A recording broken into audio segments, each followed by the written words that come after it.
है जिसमें सच्चाई दिखती है, लेकिन लोग आंखें फेर लेते हैं।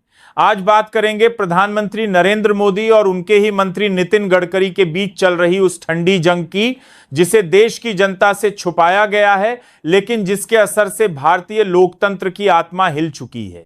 नितिन गडकरी कोई साधारण नेता नहीं है। वह उन चंद नेताओं में से हैं जिनकी प्रशंसा उनके विरोधी तक करते हैं। उन्होंने सड़कें बनाई, पुल बनाए, लॉजिस्टिक्स सुधारे और एक के बाद एक ऐसे काम किए जिनका असर आम आदमी की जिंदगी में सीधा दिखा, लेकिन फिर भी आज गडकरी किनारे कर दिए गए हैं। क्यों? क्योंकि वह मोदी जी की तरह प्रचार में नहीं है, क्योंकि वह हर मंच पर मोदी मोदी नहीं चिल्लाते, क्योंकि वह सत्ता की चाटुकारिता नहीं करते। वो कहते हैं हम काम करने वाले लोग हैं, प्रचार करने वाले नहीं। और यही बात मोदी सरकार को चुभती है। आज की सरकार में प्रचार ही असली काम है। Poster, camera, ad campaign, event, यही तो आज का गवर्नेंस है। और जब कोई मंत्री इन चीजों से दूर रहकर चुपचाप काम करता है तो वह आंख की किरकिरी बन जाता है। साथियों, मैंने कभी आपसे यह नहीं कहा कि इस चैनल को सब्सक्राइब करें, लाइक करें या शेयर करें, क्योंकि मुझे हमेशा यह भरोसा रहा कि अगर मेरी बात में दम होगा तो लोग खुद ब खुद सुनेंगे।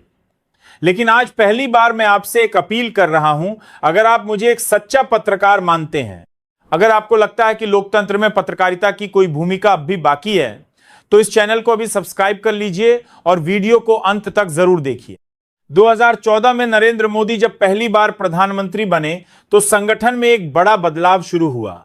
बीजेपी अब अटल आडवाणी की पार्टी नहीं रही। यह अब मोदी शाह की निजी प्राइवेट लिमिटेड बन गई। वही तय करेंगे कौन क्या बोलेगा, किसको क्या मंत्रालय मिलेगा और किसका करियर कब खत्म करना है। नितिन गडकरी जैसे पुराने संघ के करीबी नेता धीरे धीरे दरकिनार किए जाने लगे।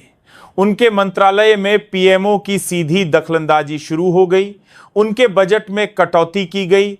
उनके प्रोजेक्ट्स को प्रधानमंत्री के नाम से प्रचारित किया गया। जो काम गडकरी करते थे उसका क्रेडिट मोदी जी ले जाते थे, और जो गडकरी के नाम से खबर बनती थी उसे न्यूज चैनलों से गायब कर दिया जाता था। आपको याद है, गडकरी ने एक बार कहा था, राजनीति अब विचारधारा नहीं रही, सिर्फ सत्ता का खेल बन गई है। ये शब्द सीधे सीधे प्रधानमंत्री की राजनीति पर हमला थे, क्योंकि मोदी सरकार की राजनीति विचारधारा से नहीं, इवेंट से चलती है। 56 इंच का सीना, मां की पूजा, स्वामी विवेकानंद के भाषण, नेहरू की आलोचना और हर दिन नया नैरेटिव, यही तो आज का शासन है। और जब कोई मंत्री सवाल